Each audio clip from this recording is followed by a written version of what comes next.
Good morning, good afternoon, good evening everybody, and welcome to Beyond Standards community. It's your Captain Shanks once again with some more BFME Rise of the Witch King action. And this is gonna be another tournament game, this time between an Austrian player SDK Rambo4000 and a Russian player Imperialist. And we're gonna have a best of 3. Let's see, before we actually jump right into it, we need to make the spin wheel to see which map we're gonna see the first time. And it is gonna be another Jungles of Farharat. Oh my goodness, we have seen this map many times now.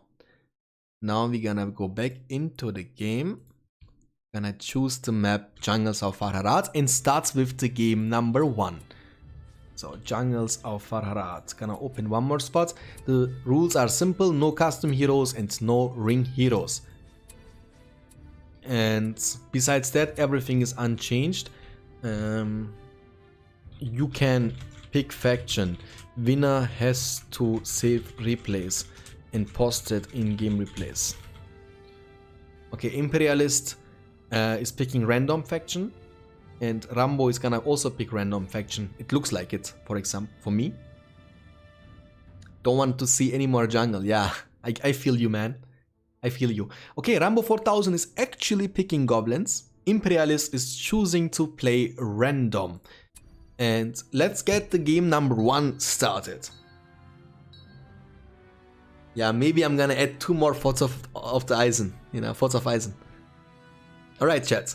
The first matchup we're gonna see on the map Jungles of Farharat between the Austrian player Rambo4000 against the Russian player Imperialist is gonna be goblins against Isengard, the white hand. But the colors are both green. That's something I really don't like to see, but you know what, we're gonna take it. On the bottom side of the map we have the darker green Isengard player Imperialist, starting with double furnaces. And on the top side of the map we have the brighter green goblin player SDK Rambo4000 from Austria. They are saying it's a bit laggy. I mean, I've just checked my connection and my connection is actually great, so I don't think that it's me who has the problem. But that's the problem in general with those games you can actually play from Game Ranger. They are really fun to play, amazing game, Rise of the Witch King or any single BFME game.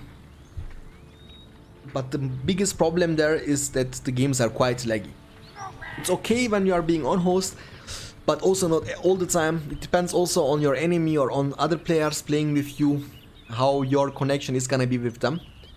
So I think a lag problem is always gonna be there, unless maybe in Reforged there won't be a lag problem, or less at least. That would be great, a great improvement.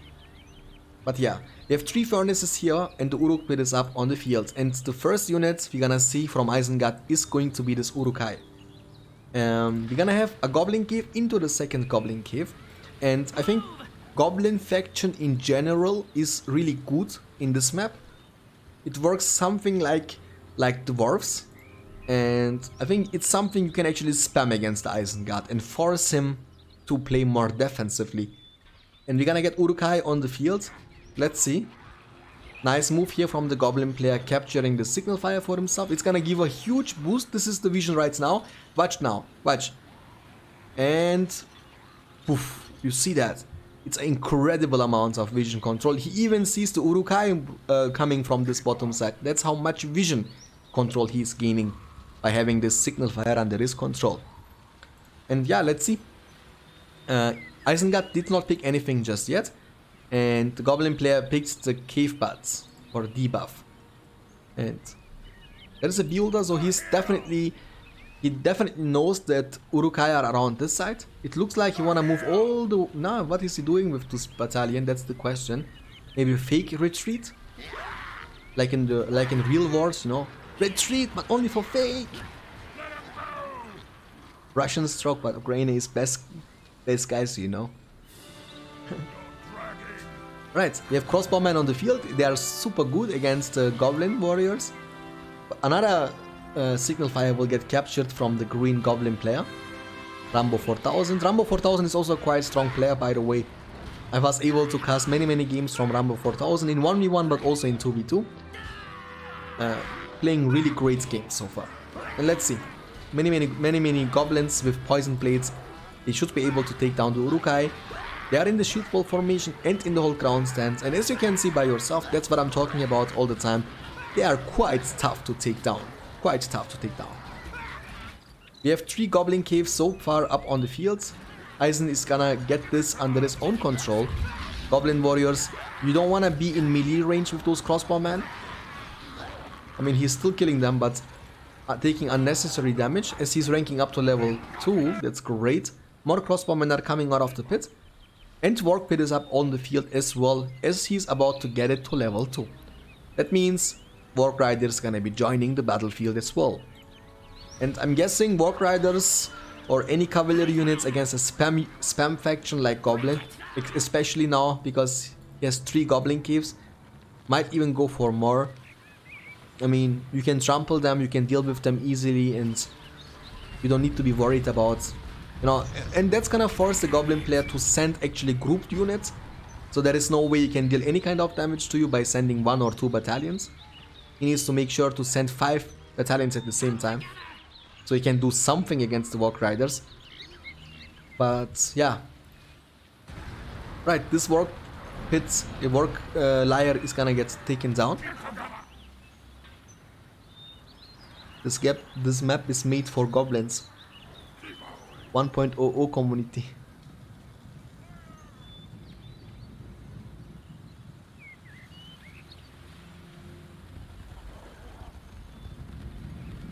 Smoke, I hate you. I lost my battle wagon cause of lag. Yeah, guys, I'm sorry if it's laggy, but you need to also be sure that the lags you have, everyone has, you know?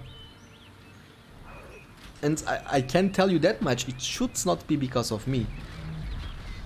Because I have really strong internet, you know?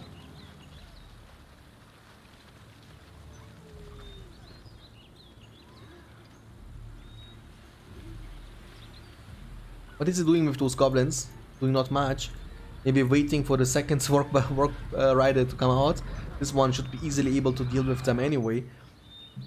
And we have cave bats flying around. We're gonna have a fight here. This tunnel might... yeah, it will actually get saved for now. Pikeman, they should not fight that. Thank you so much, Nick Fury. Oh my goodness. Are we in Avengers now? Am I Captain Marvel Nick Fury in 95 just became a pirate. Nick Fury, my man. How's your eye? Thank you so much for the follow, man. Appreciate it. Nick Fury and everyone who's new to the stream, what we are doing right now is we are making a live commentary for BFME-2 Rise of the Witch King patch 2.02 version 8. Today the World Championship started with 32 players from 18 different countries. And we are doing that right now live on Twitch, twitch.tv/BeyondStandard.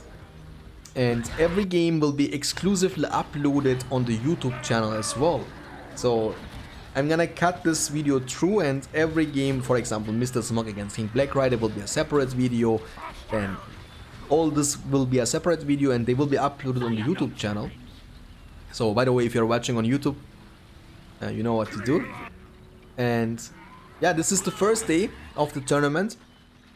This is the 5th game of the group stage. We have 8 groups, by the way. The deadline for the group stage is 2 weeks. In 2 weeks we have to finish the group stage, no matter what. If someone won't be able to show up twice, he will unfortunately get disqualified or replaced. And because the group stage is gonna be the most complicated. 4 different players from 4 different time zones, you know.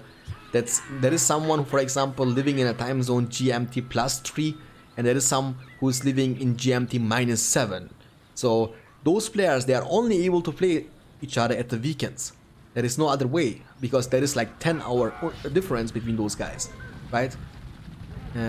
That's why it's so important to actually take the time. When you have the time, everyone should be around to finish the group stage as fast as possible. Then it's gonna be much easier when we eliminating half of the players for the next groups, for the next stage, the round of 16. By the end of this month, we're gonna have also the grand final. Before the grand final, we will have the bronze match for the third place. It's a $200 cash prize tournament, by the way. And the winner of this tournament will get $120. The second place will get $50. And the third one, after winning the bronze match, will get $30. And I want to also use the seconds to say thank you.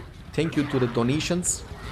To the donations from Anubis, from Hisoka, and from Vulkat, which made this possible. That we have such a great cash prize. And also thank you for everyone who was being around, you know, following, subbing, you know, donating and cheering for the stream. That's all alone made it possible. And we're not gonna stop there, we're gonna host even greater tournaments. This is only the beginning, chat. Only the beginning of a great time together. Alright. It looks great for Imperialist so far, and the problem is that the Goblin player is struggling. Azog might be in trouble, close but not close enough, or what? Will he be able to get away? One more hit needed only, and it looks like Pikesty will be able to catch him. Will they be able to finish him? And the answer is gonna be yes. He was not that lucky, unfortunately, he could not get away. Azog has been killed. We have Lurtz also on the field from the Isengard player, only for President Lurtz. And yeah, let's see.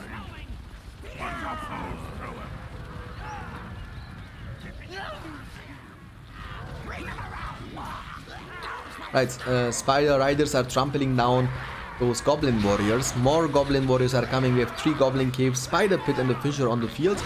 There we go, the Warp Riders are approaching. Spider Riders are trying to get to the backline by trampling those crossbowmen, which they are doing great job so far. Most of the crossbowmen are gone. Urukai should be the next target. He should be just avoiding those pikemen, then he's good to go. The first Goblin Cave is getting focused. The Carnage ability will be used for damage increasement, 200% damage increasement, by the way. He's dealing incredible amount of damage to the structures as well. This tunnel is definitely gonna go down. Cave paths were around, but they are gone now. And Rambo is gonna call it GG, and the first game between Austrian player and Russian player will be won by the Russian player Imperialist, as we're gonna jump right into the game number 2. Right. Let me just make the scoreboards. So we're gonna have Imperialist leading the series against Rambo4000 1-0, and we're gonna spin the wheel again to see what is the next map gonna be. Right. And Eastfold it is gonna be this time. Never lucky with the Faults of Ice. No, that's not true. Last game between Mr. Smog and King Black Rider, we actually saw the map Faults of Ice in the first game. So Eastfold it is gonna be this time. Okay.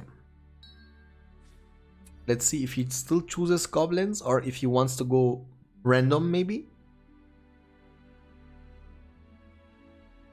Saruman will have his prize.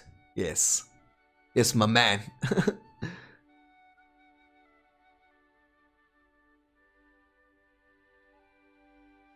Right, now Rambo picks actually the Mordor faction on the map. Eastfold. We're gonna go for this one. Right.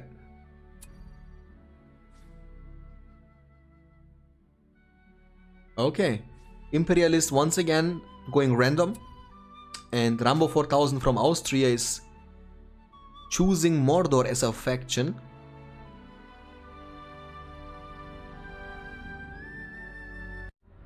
And we're gonna have Mordor against Goblins this time. This time on the map Eastfold. Ave or Exelion participate in the tournament. My man, look, there is a link you can check. There are all the players who are participating in this one. And as far as I know is Ave and Exelion, they are both players from BFME-2. And I've heard that they don't play Rise of the Witch King. I mean, obviously, when we are opening a sign-up list, everyone is welcome to sign up, regardless from which community is there, you know. And I mean, we had like 1 week open sign-ups and they didn't sign up, unfortunately. They can still sign up though. Oh, wait a second, Troll Cage starts here, interesting. They can still sign up for the backup list, you know, but no, unfortunately, RWK and Extelion are not participating. But we will be doing something like that, not as big as this one, but we're gonna do something also for BFME-2 community. Isfold is great. Okay, so we have a Troll Cage start from the Mordor player, who is, by the way, Rambo4000. He's losing the series so far 1-0 against the Russian player on the right side. With the color of green, he's playing the Goblin faction, Imperialist. He has a Goblin Cave up on the field, he's going for the second Goblin Cave, and the fact that the Troll Cage is gonna be up and we're gonna get to see a Cave Troll, a Mountain Troll, is gonna be super useful against the Goblin spam. And yeah, let's see what's gonna happen. I'm pretty sure about that. So the way of Mordor, he will be getting this troll out of the cage. The second the troll comes out, he will be demolishing the cage, and then he will start making, you know, maybe orcs or Haradrim Palace into the Haradrim Lancers. That should be the plan of the Mordor player. Troll starts completely destroy goblins. He's actually not demolishing, at least not for now. Most of the time we see that starts, you can see and tell that the second the Mordor gets a troll on the field, he gets rid out of the troll cage immediately to get enough resources back from the demolishing to get to make orc pits and, you know, Haradrim Palace. Maybe he's just not confident enough, because I've seen this strategy now for a couple of times. Every time when I see that is they are actually able to micro greatly with the troll to save the troll. The worst thing what could happen to you is you start like that and after a couple of seconds your troll ends up dying. It's like pretty much GG, so it's really important to save the troll. And right now he has nothing against the troll, absolutely nothing. That means this tunnel is gonna go definitely down. But in the meantime he's gonna try to put some pressure. Is he going for the second troll? He can't go because he does not have the resources he needs. He chooses to get some orc archers on the field. So instead of trying to defend himself with the troll, he's choosing to put pressure on the enemy side, and he will be able to take down one of the structures. That's gonna force him to make archers. Nah, he's actually making more and more normal goblins. He will never be able to deal with the troll. Remember, he can just get a tree in his hands and, you know, start smashing those goblins on the ground all the time. But instead of defending himself, which is interesting, he's like, okay, you know what, you take me down, I take you down in the meantime. And I think that's the plan, because I can tell you that much, Imperialist has his war chant available and he has a bunch of units around this side. I'm guessing he will be grouping with those units he has, using a great war chant, and never mind, he's using that already. That's a mistake in my opinion. He should be just grouping and war chanting and then splitting. He might go for the troll cage. The second troll is on his way, but he chooses to go for the slaughterhouses instead, which is great. Keep in mind that slaughterhouses, they give you also command points. So losing them, and he will be losing that. I'm asking myself why he didn't go for that one in the first place. What is the troll doing? Troll in the meantime is like the one-man army smashing those structures, but it's not that fast, right? So it takes a while to take down something. And I think it's a great choice here from the goblin player. But he was not able to take this down. And this troll now, the second troll who's joining the battlefield, should be able to keep the structures alive and safe. But yeah. Oh, we're gonna get some pikeman unit from the fissure, so this is gonna force the troll back. We have some goblin archers with the poison arrows.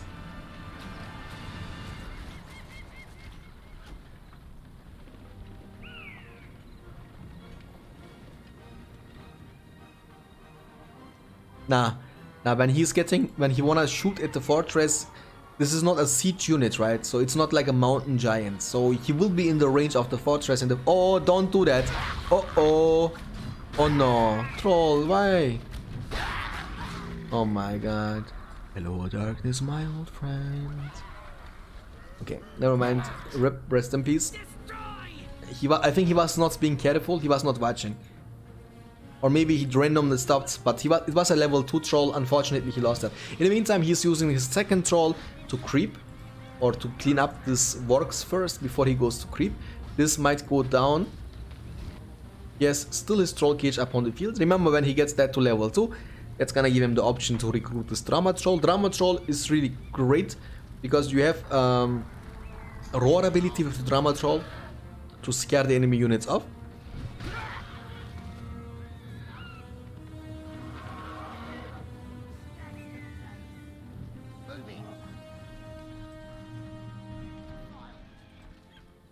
Yeah, I think when you have a tree in your hands with the troll, then the pikes, they won't have also an easy time against you. Because with the tree you can actually knock them down all the time.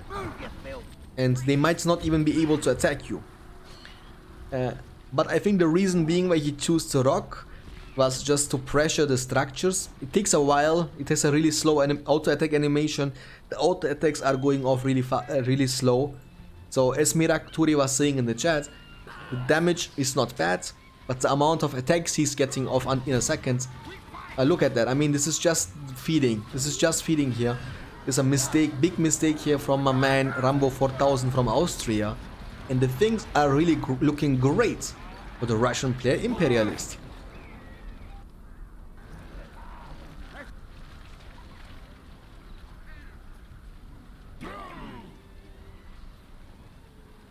I don't know about that. I mean, you need to keep in mind, those two trolls, I mean, the first troll, yeah, he did something, he was able to take down some of the structures, but the second troll just did nothing, and they are so expensive, right? So the troll cage cost a lot of money, and right now he has only normal orcs. In the meantime, we have a fight here. That's interesting to see. In a 1v1, goblins against orcs. And it looks like goblins are winning. Yeah, goblins are winning that. Easy. Easy win. Poison blades. OP.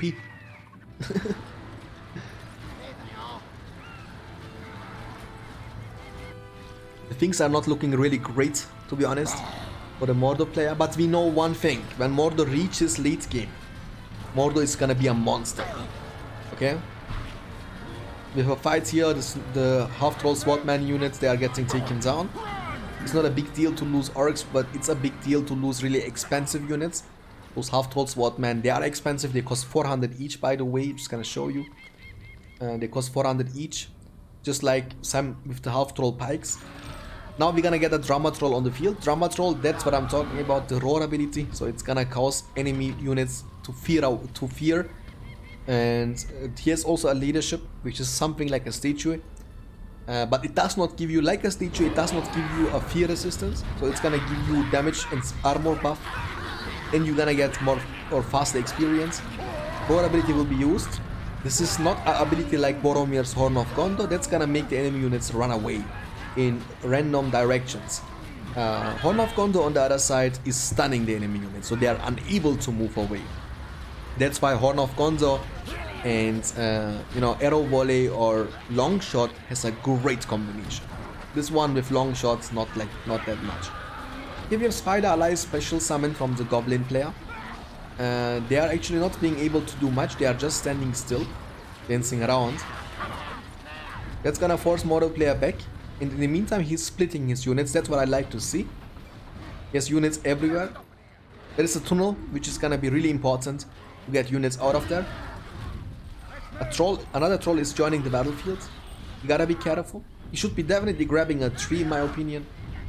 There are so many units, and tree is dealing incredible amount of area of effect damage. You need to think about it like that. The units in front of you can select the unit in the back of the battalion, and you will be able to hit the entire battalion with one swing of your attack, with one swing of the tree. And you will be knocking them down, regardless if you kill them or not. It's a disabling ability, right? So you knock them down. That means as long as they are on the ground, they are not able to damage you. So you are actually in safety, and you can keep doing that, keep knocking them on the ground. That's the beautiful part about that, you know. The Orc Pit is getting focused, might get destroyed. There is no defense at all, but he has 3 Orc Pits. Losing one is not gonna be the end of the world, but it's gonna hurt him. It's gonna hurt him. But again, you can see there is no counter pressure at all, so he keeps sending units, he keeps getting them inside the tunnel. The fact that there are so many tunnels at this side of the map means that he can actually get them out pretty much everywhere. Azok is on the field as well, leading the snow trolls. Mordo is struggling a lot. Where is the troll he had on the field? Did the troll die again? I don't see him. There he is. Okay, interesting. Alright. Okay, there was the arrow volley ability, which was used for one unit only. You can also use the find an orc to eat ability. He has many orcs, so he can eat one of these orcs and then regenerate.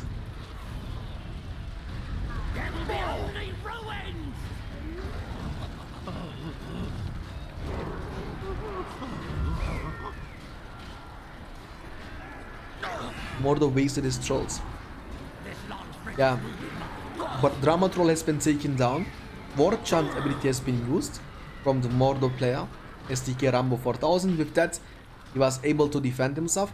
Azok is running for his life. It would be nice to get the picture from real Azok here, by the way, if this is possible. I don't know if this is possible, you know, from the Hobbit movie, right? That would be nice.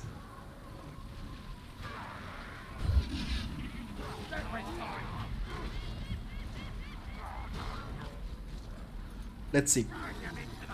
Another troll is joining. This one was actually able to get away. His level 2 is regenerating over time.